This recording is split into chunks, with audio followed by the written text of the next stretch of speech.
우리는 지금까지 계속해서 사도신경에 대한 그 말씀을 좀 살펴보았습니다. 그런데 이제 5월이 또 가정의 달이 되었고요. 그래서 가정에 관한 말씀을 우리가 좀 함께 나누면 좋겠다. 그래서 앞으로 약 한 4주 정도 이 가정에 관한 그런 말씀을 우리가 함께 나누고자 합니다.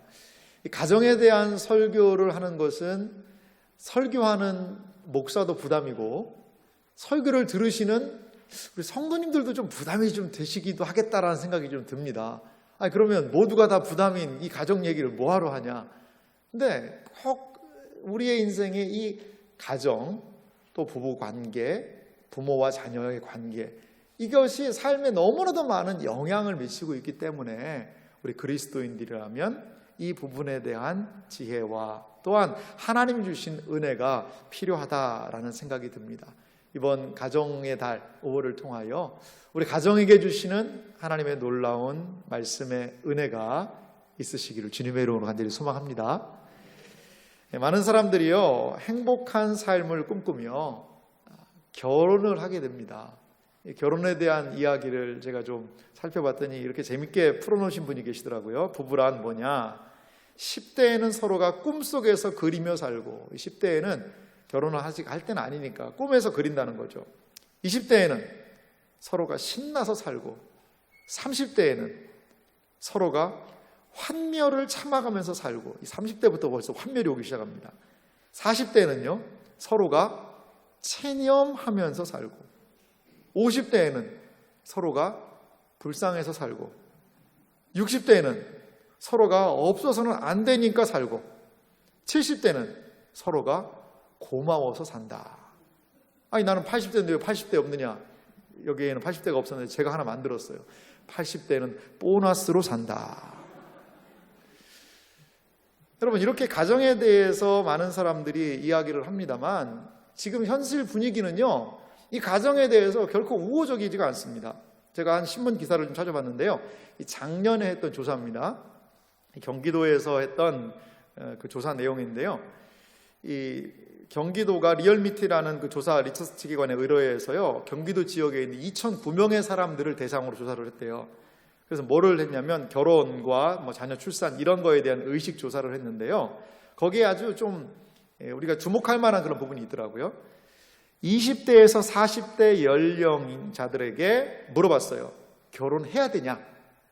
라고 하니까 몇 프로가 결혼을 해야 된다라고 했겠어요, 여러분? 한 몇 프로나? 20대에서 40대 2,009명의 사람들 그 중간에 결혼을 해야 되는가라고 물어봤더니 응답자의 45%가 결혼해야 된다라고 하는 거예요. 20대에서 40대 연령에 45%만 결혼을 해야 된다는 거죠. 2018년도에는요, 2018년도보다 이 내용이 한 14%가 더 내려갔다고 그래요. 어려울수록 이 결혼에 대해서 많은 사람들이 심각하게 고민하고 있는 것 같습니다. 그럼 왜 결혼을 이렇게 결혼을 안 하냐? 그 이유가 뭐냐라고 물어봤더니 남성은 이렇게 대답했다고 그래요. 출산, 양육 부담이 좀 크다. 응답자의 32%. 또한 과도한 주거비용 29%가 이것 때문에 부담된다. 여성들은요, 개인적인 삶과 여가가 중시되어야 된다. 26%고요. 과도한 주거비용에 대해서 21% 얘기했다는 거죠. 그러니까 결혼이 쉽지가 않다는 거예요. 요즘에 결혼해서 사는 게 여러 가지 부분에서 출산, 양육, 왜 남자들에게 출산이 맞나 모르겠어요. 남자들이 출산하면서 상당히 좀 많이 힘들어하나 봐요. 이 출산, 또 주택 구입 이런 것들이 너무나도 큰 문제라서 아예 결혼 못하겠다. 이러한 분위기가 있다는 거죠. 결혼 어떤 측면에서 좀 부담스럽습니다. 그러나 결혼을 통한 가정 안에 분명히 하나님께서 두신 기쁨과 의미가 있다는 것이죠. 오늘 이 설교를 통하여서 아직 결혼하지 않으신 분들이 계시다면 또한 하나님께서 주신 은혜가 있기를 소망하고, 또한 결혼해서 부부관계 가운데 계신 분들이 있다면 말씀을 통했던 은혜를 경험하셨으면 좋겠고, 또한 여러 가지 부분에서 홀로 가정을 지키고 계시는 분들이 있다면 또한 하나님의 은혜의 역사가 그 가정을 묵묵히 지키는 그 일들을 통하여 분명히 나타나기를 간절히 소망합니다. 하나님께서 세우신 가정의 모습, 그것이 무엇인지를 또한 이 시간 함께 살펴보기 원합니다. 여러분, 먼저요, 그러면 하나님께서 주신 가정의 복이 무엇인지를 살펴보기 전에 이 가정이 어떻게 세워지는지를 우리가 먼저 잠시 생각해 보기를 원합니다. 여러분, 이 세상에 많은 기관들이 있습니다. 그 기관들은 각자의 필요에 의해서 세워집니다. 아이들을 잘 교육하기 위해서 만든 기관이 뭐죠? 학교입니다.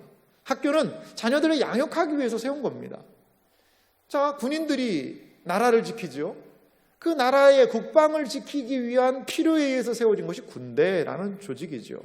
이 세상에 있는 많은 이러한 기관들은 나름대로 다 필요에 의해서 세워졌다는 것이죠. 그런데 성경에 땅의 필요에 의해서 세워지지 않은 기관 2개가 있다고 이야기를 합니다. 그게 무엇일까요?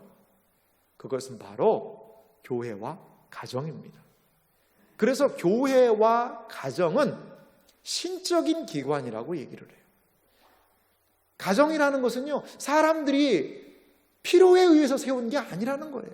하나님께서 이 땅에 두신 그러한 것이 가정이고요. 교회도 마찬가지입니다. 우리가 모여서 이렇게 하나님을 예배하겠습니다 해서 교회가 세워진 것이 아니고 하나님께서 이 땅에 신적인 필요에 의해서 세워졌다는 것이죠. 여러분, 결혼관계를 생각해 보세요. 이게 인간의 필요에 의해서 세워졌을까요? 한 사람이 30에 결혼을 한다고 해도 80까지 산다고 그러면 50년을 한 남자와 한 여자가 살아야 된다는 것. 물론 그 가운데 기쁨과 즐거움이 있겠지만 너무나도 많은 사람들은 어떻게 그럴 수 있느냐라고 이 결혼 제도에 대해서 의문을 제기합니다. 결혼은 하나님께서 분명하신 목적과 뜻을 두고 이 세상 사람들이 그 제도에 대해서 불합리성을 이야기한다 하더라도 하나님께서 그 결혼이라는 과정을 통하여 분명히 두신 은혜와 하나님의 뜻이 있다는 것을 여러분 기억하시기 바랍니다. 가정을 이루는 방법 결혼이지요. 결혼은 두 남녀가 사랑을 확인하고 그리고 만나서 시작하는 가정생활의 출발점입니다. 이렇게 결혼을 통하여 가정을 이루고 우리는 그 가정 안에서 하나님이 분명히 주시는 복을 기대해야 한다는 것이죠. 그럼 여러분들에게 물어보겠습니다. 이 결혼하신 분들에게 물어보겠습니다. 여러분, 결혼을 왜 하셨나요? 무엇 때문에 여러분들은 결혼을 하셨습니까? 많은 사람들은 이렇게 얘기를 해요. 그래서 저도요, 네이버에게 물어봤습니다. 결혼은 왜 하나요? 하고 물어봤어요. 그랬더니 별별별 얘기가 다 있더라고요. 근데 사람들이요, 다 잘 모르겠다는 거예요. 결혼을 왜 하지? 그것도 결혼을 안 한 사람이 모르겠다는 게 아니라 저는 결혼 5년 차인데요. 제가 왜 결혼을 했나 모르겠어요. 이런 부분이 있고요. 그래서 대표적인 것들을 좀 찾아보니까 그냥 생각 없이 했다. 이런 사람들이 있고요. 다른 사람이 하니까 했다. 그리고 사랑하니까 나는 결혼했다. 그리고 해야 하니까 결혼했다. 여러 가지 이유들이 있죠. 그리고 나의 무엇인가 필요를 채우기 위해서 사람들은 결혼했다고 생각하고 또한 자녀가 나야 되지 않겠냐. 그래서 대를 이어야 되지 않겠나라는 막중한 사명감 속에 결혼한 사람도 있을 수 있습니다. 그런데요, 이 모든 것은 성경적인 결혼의 이유는 아니라는 겁니다. 성경이 말하고 있는 합당한 결혼의 이유는 아니라는 것이죠. 그러면 성경에서는 왜 결혼해야 한다라고 이야기할까요? 창세기 말씀에 보면 최초의 결혼식에 대하여 설명하면서 이렇게 시작하는 부분이 있습니다. 창세기 2장 18절을 제가 읽어보겠습니다. 여호와 하나님이 이르시되 사람이 혼자 사는 것이 좋지 아니하니 내가 그를 위하여 돕는 배필을 지으리라 하시니라. 아멘. 아담과 하와 인류 첫 결혼의 시작은 그 시작점은 무엇에서 시작했냐? 사람이 혼자 사는 것이 좋지 않다. 거기에서부터 하나님은 아담과 하와를 결혼시키실 계획을 세우시고 그것을 이루셨다는 겁니다. 하나님이 지으신 모든 것들이 좋았습니다. 좋았더라, 좋았더라, 좋았더라. 모든 것이 좋았는데 좋지 않은 게 하나 있었어요. 그것이 무엇일까요? 아담이 혼자 사는 거예요. 아담은 그 하나님이 창조하신 그 아름다운 삼라만상 자연 속에서 혼자 지냈어요. 무엇도 그 아담의 외로움을 채워줄 수가 없었다는 것입니다. 우리는 생각할 거예요. 지금 아니 그 좋은 데서 뭐하러 결혼을 하나. 요즘에 보니까요, 남자들의 꿈이 보니까 나는 자연인이다. 그게 꿈이래요. 그 TV 보면서 나는 자연인이다 보면서 혼자 산에서 나무하고 나무를 해가지고 먹고 사는 거. 나는 언제 저렇게 하나. 왜 이렇게 바뀌었을까요? 아담이 혼자 사는 것은 상당히 안 좋아 보였는데 지금 남자가 혼자 사는 것은 나도 저렇게 한번 해보고 싶다. 그 사이에 그 죄가 들어와서 그렇습니다. 죄가. 자, 혼자 사는 것이 좋지 않게 보였다는 것이죠. 이것이 바로 결혼의 출발점, 결혼의 시작점은 혼자 사는 것이 하나님 보시기에 좋지 않은 것, 거기에서부터 시작된다는 것이죠. 하지만 여러분, 물론 성경은요, 독신의 부르심에 대해서도 외면하지 않습니다. 독신할 수 있어요. 하나님의 특별한 부르심을, 독신의 은사를 확인해서 독신으로 살아갈 수도 있습니다. 하지만 독신의 은사가 나에게 없다는 것이 발견된다면 마음을 열고 결혼에 대해서도 진지하게 생각해야 하는 것이 더 성경적이라는 것을 우리는 생각해 보아야 합니다. 성경은요, 결혼을 동반자 관계로 표현하고 있어요. 잠언 2장 17절에 보면 부정적인 의미가 거기 있습니다만 부정 안에 결혼의 중요한 의미를 이렇게 표현하고 있습니다. 그는 젊은 시절의 짝을 버리며 그의 하나님의 언약을 잊어버린 자라. 여기 젊은 시절의 짝이라는 단어가 있고요. 그 짝을 이루기 위해 하나님의 언약을 했구나. 이것을 알 수가 있어요. 또한 말라기 2장 14절도 보니까요. 이것도 부정적인 측면인데요. 거기에서 우리가 알 수 있는 의미는요. 너희는 이르기를 어찌 됨이니까 하는도다. 이는 너와 내가 어려서 맞이한 아내 사이에 여호와께서 증인이 되시기 때문이라. 그는 내 짝이요 너와 서약한 아내로 돼 내가 그에게 거짓을 행하였도다. 여기도 동일하게 그는 내 짝이다, 서약한 아내다, 이렇게 이야기를 하고 있습니다. 이 짝이라는 그 단어의 의미가 있는데요, 그것은 어떤 의미가 있냐면 연합 혹은 동반자의 관계다, 이런 의미가 이 짝이라는 단어 속에 있어요. 그러니까 결혼은 짝을 만나는 과정이죠. 연합의 과정이고 인생의 동반자를 만나는 것이 하나님이 의도하신 결혼의 목적이라는 것입니다. 이 동반자라는 뜻은요, 생각과 목표, 계획, 노력에서 친밀히 연합한 사람이라는 것입니다. 이 동반자, 잘 보십시오. 생각, 목표, 계획, 노력, 그것들 가운데서 친밀함을 함께하는 사람이 동반자라는 것이죠. 여러분, 결혼은 무엇입니까?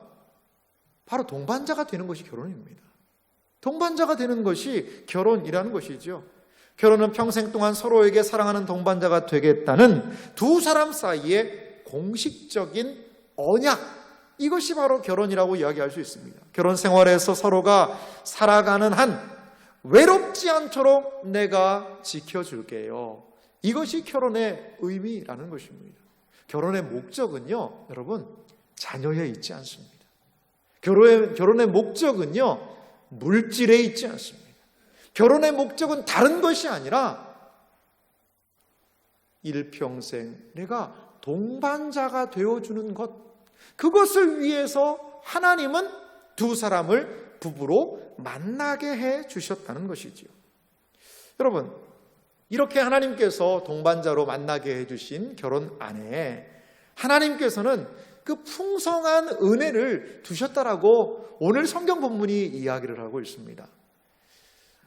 오늘 시편 28편의 내용을 보면 이렇게 성경이 우리에게 하나의 복을 소개해 주고 있어요. 그 복은 뭐냐면요, 여호와를 경외하며 그 길을 걷는 자마다 복이 있도다.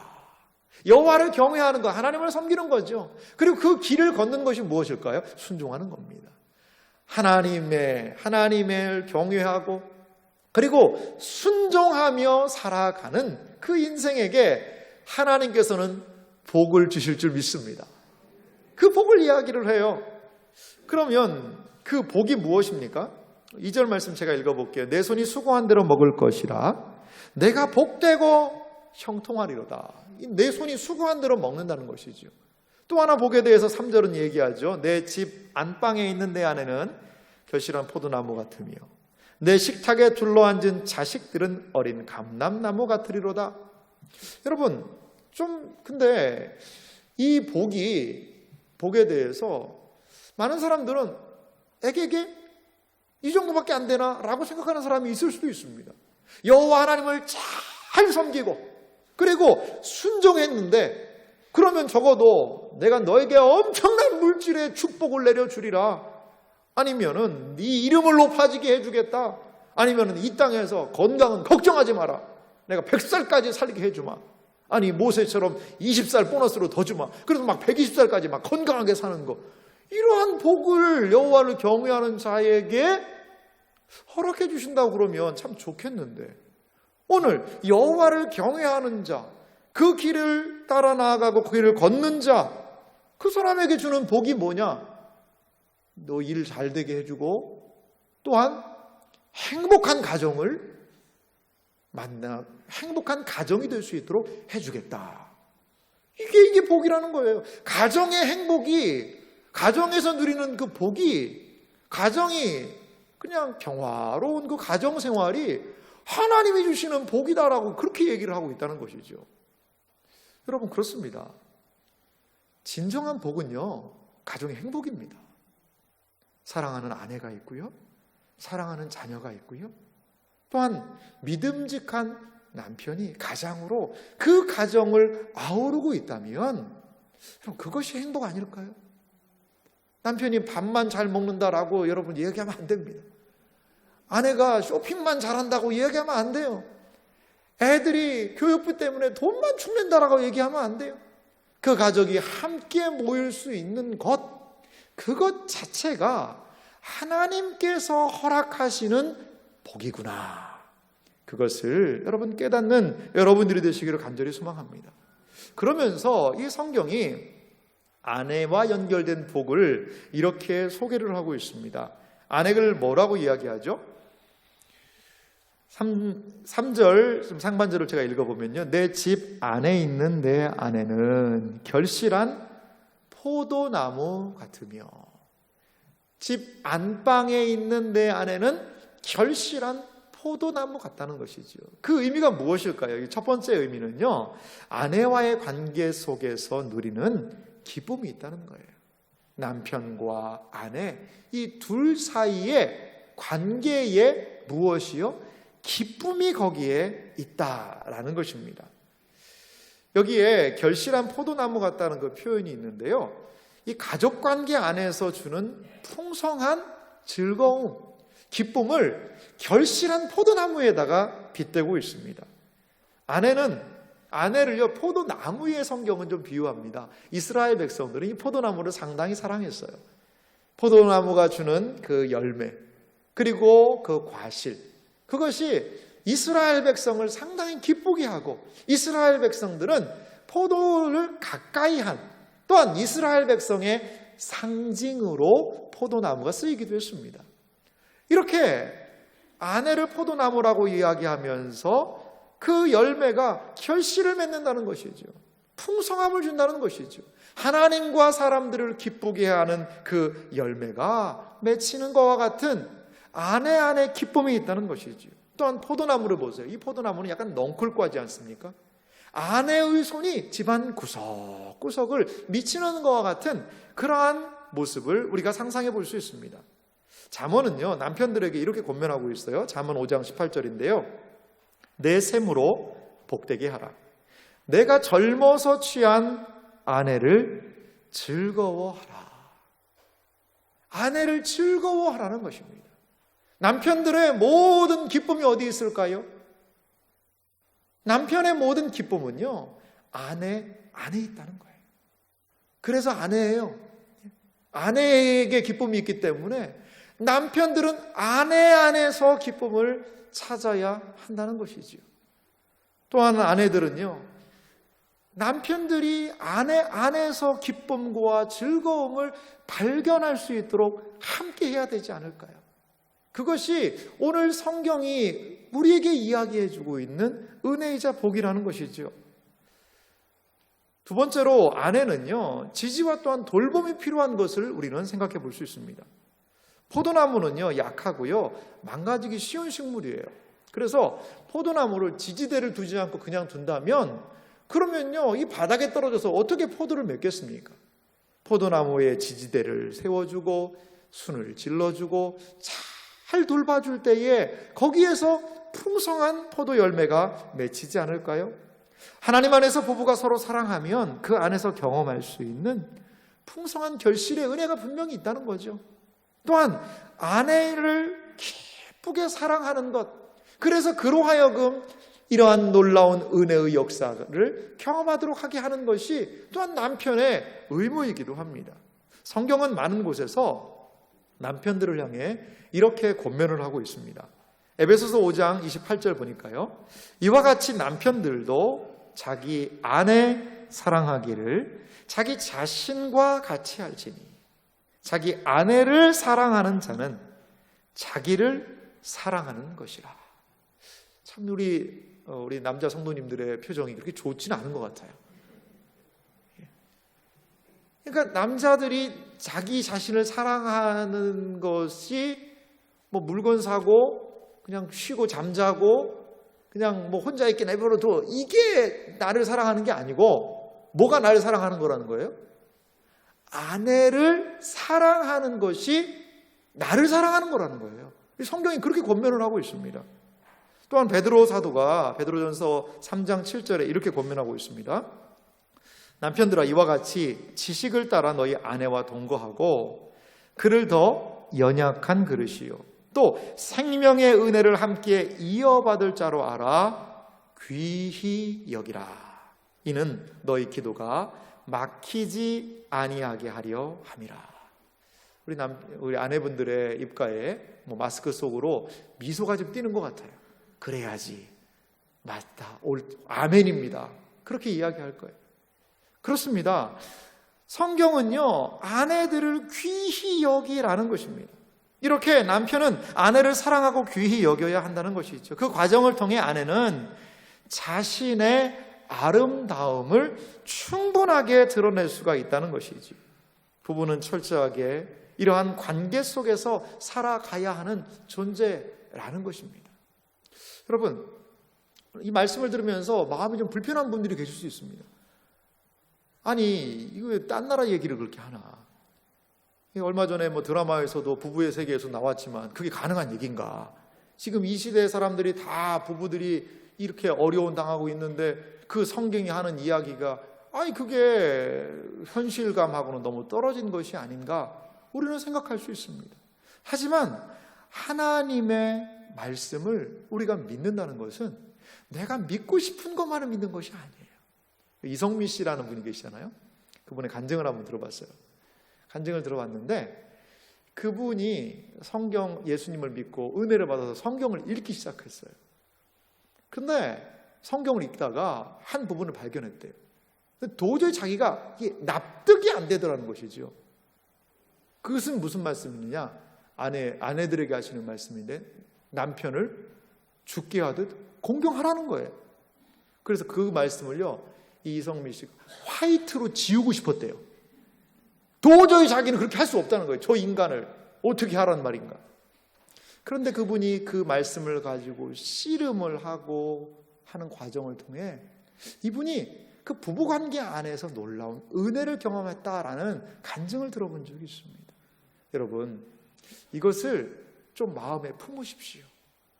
이 자리에 계신 남편들이요, 아내 사랑하는 것이 나를 사랑한다는 것, 또한 아내를 생명의 은혜를 함께 이어받을 자로 알아 귀히 여기라는 이 성경의 권면의 말씀을 마음에 새기시는 그러한 우리 남편들이 되시기를 주님의 이름으로 소망합니다.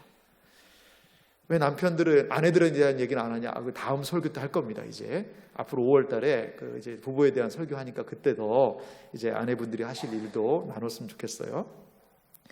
또한 이 가정에 두신 복이 이 결실한 아내, 결실한 포도나무와 같은 그런 풍성함의 복이라면, 또 성경은요 우리에게 뭘 얘기하냐면 가정 안에 두신 복이 있는데 그건 어린 감람나무의 복을 또한 이야기하고 계세요.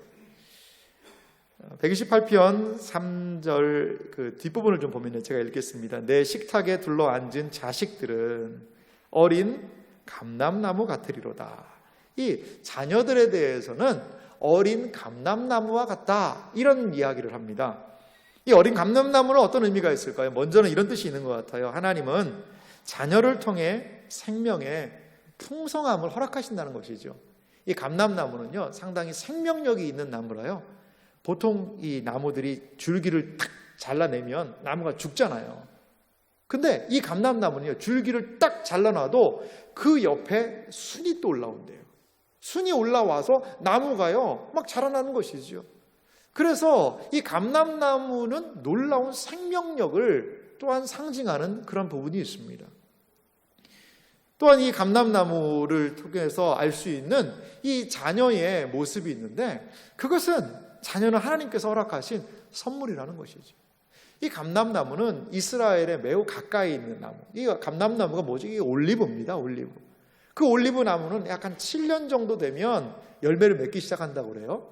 그것으로 열매를 식용으로 먹기도 하고 기름을 짜기도 하고 의료품으로 쓰기도 하고, 많은 부분에서 이 올리브 나무는 그 활용 가치가 높은 나무라고 그럽니다.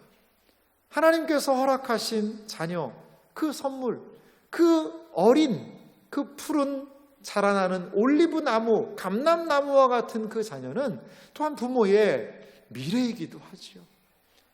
감람나무를 통하여서 많은 것들을 또한 얻듯이, 풍성함을 얻듯이 자녀가 함께 자녀와 식탁에 앉아서 이야기를 나누고, 그 아이들이 식탁에서 밥 먹는 모습만 봐도 부모는 뭐라고 그래요? 배부르다는 이야기를 하지 않습니까? 그러한 기쁨을 주죠. 기쁨을 줘요. 물론 또한 꼭 자녀가 있어야만 그 가정이 온전한 부부가 되는 것만은 아닙니다. 이미 두 사람이 만났다는 것 자체만으로도, 동반자가 되었다는 것으로도 완전한 부부지요. 하지만 하나님께서는 그러한 가정에 자녀를 선물로 주셔서 그 부부 관계 안에 풍성함을 또한 경험하게 하신다라는 것입니다.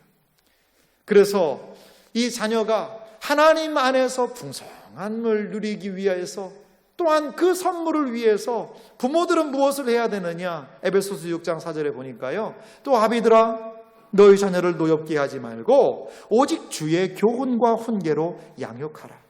부모는 자녀를 하나님의 온전한 백성으로 세우며 풍성한 감람나무가 되도록 주의 교훈으로 훈계로 양육해야 한다라고 성경이 이야기하고 있습니다. 여러분, 오늘 이 시편의 이야기가 얼마나 복됩니까? 시편 128편 4절은 이렇게 얘기해요. 여호와를 경외하는 자는 이같이 복을 얻으리로다. 아마 여호와를 경외하는 자는 남편인 것 같아요. 여호와를 경외하는 남편에게 결실한 포도나무와 같은 놀라운 은총의 아내가 있고, 마치 어린 감람나무의 새순이 생명력을 자라나는 것 같은 그 자녀들이 있고, 그들이 하나님을 함께 섬기며 즐거워하는 화목한 이 가정의 모습을 시편 128편은 우리에게 보여주며 하나님 안에서 이러한 풍성한 은혜를 누려야 한다라고 이야기하고 있습니다. 하지만요, 이러한 가정 안에서 누리는 풍성한 복이 우리의 현실에서는 참 너무나도 멀리 동떨어져 있는 부분이 있지는 않나 생각이 들어요. 제가 음식점에서 음식을 좀 같이 성도님들하고 먹게 됐는데, 그 음식을 서브해 주시는 한 아주머니와 조금 이야기를 나누게 됐습니다. 근데 말투가 부산 분이 아니세요. 그래서 어떻게 부산 분이 아니세요? 그랬더니 어느 지역에서 이사를 왔대요. 그럼 뭐 혼자 와서 이 일 하시는 거예요? 하고 물어봤더니 그게 아니고 같이 왔다는 거예요. 누구랑 같이 오셨어요? 그랬더니 왼수랑 왔다는 거예요. 왼수? 그래서 왼수랑 같이 왔나? 그래서 제가 의아하게 쳐다봤더니 남편이라는 거죠. 그분은 남편을 왼수라고 그러더라고요. 왼수. 그것도 원수가 아니라 왼수라고 이야기를 하는 걸 볼 수 있습니다. 그러니까 부부지간이 왼수가 왜 돼버렸을까요? 어떤 사람은 그렇게 얘기하더라고요. 남편의 많은 것들이 너무 싫은데 뭐도 싫으냐? 숨소리도 싫다는 거예요. 남편이 여기서 숨을 쉬면 그 숨소리조차 싫다는 거예요. 이렇게 우리가 가정 안에서, 하나님이 주신 가정 안에서 많은 갈등이 있고 어려움이 있고, 또 애들은 말 안 듣고 뭐 여러 가지 하는 상황에서 남편들은 무엇을 꿈꾸죠? 나는 자연인이다 를 꿈꾸고 있고, 아내들은 거기에서 많이 힘들어하고 때로 바깥에서 즐거움을 누리고 싶은 그러한 충동을 느끼기도 하고요. 그런데 성경은 분명히 하나님께서는 여호와를 경외하고 하나님을 섬길 때에 하나님이 맺어주신 가정 안에 이러한 은혜가 있다는 것을 우리에게 말씀해주고 있다는 것입니다. 여러분, 우리가 이 땅에 살아간다면, 이 땅에서 하나님의 은혜를 가지고 살아가고 있다면, 아직 가정을 이루지 않으신 분들이 있다면 이러한 가정을 꿈꾸시기 바랍니다. 가정을 이루고 진행하고 계시는 분들이 계시다면 하나님 앞에 가기 전에 이러한 놀라운 가정 안에 주신 은총과 은혜의 역사를 꼭 경험하고 주님 앞에 서신 은혜가 있기를 간절히 소망합니다. 여러분, 남편 노릇, 아내 노릇, 자식 노릇 하기가 쉽지가 않습니다. 하지만 우리는 그러한 힘든 가정 생활 속에서도 하나님께서 그 가정 안에 분명히 은혜와 복을 허락해 두셨다는 것을 기억하며 그것을 발견해 나가는 은혜가 있으시기를 간절히 소망합니다. 제가요, 가정 생활에 대한 이 말씀을 준비하면서 한 예화가 좀 떠올랐습니다. 이 돌킨이라는 분이 쓴 작은 단편의 이야기인데요. 이 니글의 이파리라는 그 이야기예요. 이 돌킨이라는 분은 어떤 분이냐면, 여러분 반지의 제왕이라는 영화도 유명했잖아요. 그 영화를 쓴 판타지 작가입니다. 이분이 상당히 석학인데요. 이 돌킨이라는 이 분이 상당히 좀 힘들었을 때 이 니글의 이파리, 한 깨달음을 가지고 이 니글의 이파리라는 아주 짧은 단편을 썼다고 합니다. 그 이야기를 제가 들려드릴 테니까 니글의 이파리가 무슨 뜻인지 한번 좀 살펴보기 바라요. 한 사람의 화가가 있었습니다. 그 사람의 이름이 바로 니글입니다. 니글. 이 니글은 어떤 좀 영어 뜻이 있냐면요, 쓸데없이 시시콜콜 사소한 일에 시간을 낭비한다는 뜻이 이 니글이라는 영어 단어에 있다고 그래요. 그런데 이 니글은 화가인데 그림을 그리고 싶었어요. 무슨 그림을 그리고 싶었느냐? 큰 나무 그림을 그리고 싶었어요. 그 나무와 어우러진 너무나도 멋진 배경, 그것을 그리고 싶어서 캔버스를 구입을 했습니다. 얼마나 캔버스를 구입했냐면 사다리를 타고 올라가서 그릴 수 있는 아주 큰 캔버스를 준비를 했습니다. 그리고 이렇게 스스로 다짐했다고 그래요. 넌덜머리가 나는 여행을 떠날 수밖에 없는 순간이 오기 전까지, 이건 자기가 죽는 날입니다.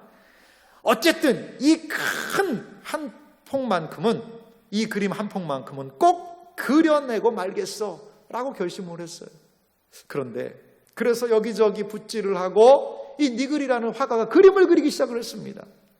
그런데 좀처럼 진도가 나가지 않는 것이죠. 진도가 나가지 않는 것은 두 가지 이유 때문이었습니다. 이 첫 번째는 뭐냐? 우선 화가 니글이 너무나도 나무보다 이파리에 공을 많이 들였어요. 그래서 이파리의 음영, 이슬, 각도 뭐 여러 가지를 세심하게 그리다 보니까 이게 진도가 안 나가는 것이죠. 그림의 진도가 안 나가는 더 근본적인 이유가 있었습니다. 그것은 니글의 마음 때문이었어요. 그 따뜻한 마음이 있었어요. 옆에 와서 사람들이 이걸 좀 도와달라고 이야기를 하고 뭔가 이야기를 하면 그냥 붓을 놓고 그걸 가서 도와주는 것이죠. 사소하고 그냥 그런 일들을 계속해서 도와주고 하다 보니까 이 그림을 그리지 못하고 붓을 놓을 때가 많았다는 것이죠. 그래서 그림의 진도는 점점 나가지 않았습니다. 그런데 어느 날 밤에 니글은 드디어 자기가 이 땅에 있을 날이 얼마 남지 않았다는 것을 알게 되었습니다. 독감에 걸려서 고열에 시달리며 어떻게든 그림을 완성하려는데 죽음의 사자가 찾아왔어요. 그리고 이제 길을 떠나자는 그 말에서 그는 눈에서 눈물을 흘리면서 이렇게 말했습니다. 제발 아직 그림을 완성하지 못했단 말이에요. 니글은 엉엉 울었습니다. 그렇게 세상을 떠나고 세월이 흐른 뒤에 사람들은 니글의 집에서 그 니글이 그리다만 그 캔버스에 그림을 발견했어요. 거기는 봤더니 그냥 이파리 하나가 그려져 있는 거예요. 그래서 그 그림을 가져다가 그 동네의 박물관 한켠에다가 거기다가 그 그림을 뒀습니다. 그리고 이렇게 적어놨어요. 니글의 이파리. 니글이라는 이 사람이 요거 이파리 하나 그렸다. 자, 이제 세상을 떠난 화가 니글은 하늘나라에 갔습니다. 그리고 한 가장자리쯤에 이르렀어요. 음성이 들렸어요. 너는 시간을 낭비했어. 왜 그렇게 시간을 낭비하는 삶을 살았는가? 라는 꾸짖는 음성이 들리는가 싶더니 한쪽에서는 그래도 네가 많은 사람들을 도와줬으니 참 너 잘했다라는 그런 음성이 들리기도 해요. 그런데 이 천국의 가장자리에 갔더니 거기에 뭐가 있는 줄 아세요? 거기를 가봤더니 자기 눈앞에 엄청난 광경이 하나 사로잡히는 거예요. 그것은 무엇이냐면 니글이 꿈꾸며 그가 그렇게도 그리려고 했던 바로 그 커다란 나무가 거기에 있는 것이죠.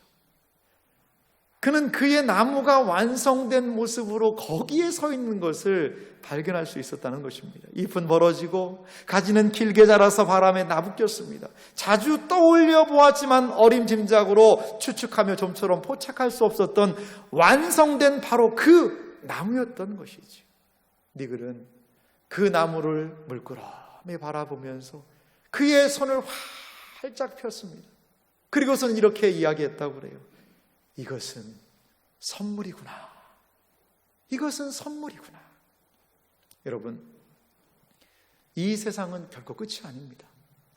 우리는 이 세상에서 하나님의 뜻을 우리에게 받아들여요. 하나님의 뜻을 내가 이렇게 해서 복되고 아름다운 가정, 이렇게 해서 나는 많은 일들을 해보리라 라고 부단히 노력하고 애쓰고 있지만 우리가 하는 수고와는, 우리가 노력하는 그 노력의 결과물과는 너무나 다르게 우리는 너무나 초라한 결과를 얻을 수밖에 없을 때가 참 많습니다. 그리고 우리가 하는 이 노력이, 내가 하는 게 이게 뭐 어떻게 도움이 될까? 내가 마음을 고쳐먹고 남편에게 잘하고, 내가 마음을 고쳐먹고 아내에게 잘하고 자녀들에게 잘하는 게 과연 뭐가 도움이 될까? 시편 128편에 있는 그 가정의 복은 그냥 정말 딴 나라 얘기가 아닐까라고 눈물 흘리며 수고하고 애쓴 그 수고,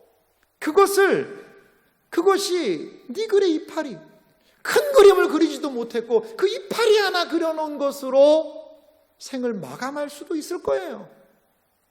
그런데 그 모든 수고는 어떤 의미가 있을까요? 그것은 바로 하나님 앞에서 분명한 의미가 발견되는 행동일 줄 믿습니다. 우리의 삶은 무엇일까요? 주님의 부르심에 답하는 과정이 우리의 인생이라는 것을 여러분 기억하시기 바랍니다. 주님의 부르심에 답하고 하나님의 말씀에 미력이지만 조금이지만 그 이파리 하나 그리는 심정으로 하나님의 뜻에 순종하며 나아가는 것, 그것이 우리의 인생이라는 것입니다.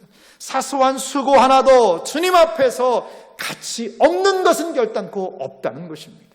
우리가 이 땅을 살아갈 때에 가정을 위하여서 수고하고 애쓴 그 모든 것들 우리 주님께서는 기억하실 것입니다. 안 돼, 이미 글렀어, 우리는 끝장이야, 에이 이건 안 되는 거야, 낙심이 드는 상황 가운데서도 하나님의 말씀을 기억하며 다시 그 자리에서 일어나 이파리 하나 그리는 심정으로 가정을 위해서 수고할 수 있다면 그것을 하나님께서는 기뻐하실 것입니다. 갈라디아서 6장 9절과 10절은 우리에게 이렇게 권면을 해줍니다. 우리 함께 말씀을 읽어볼까요? 같이 읽겠습니다. 우리가 선을 행하되 낙심하지 말지니 포기하지 아니하면 때가 이름에 거두리라.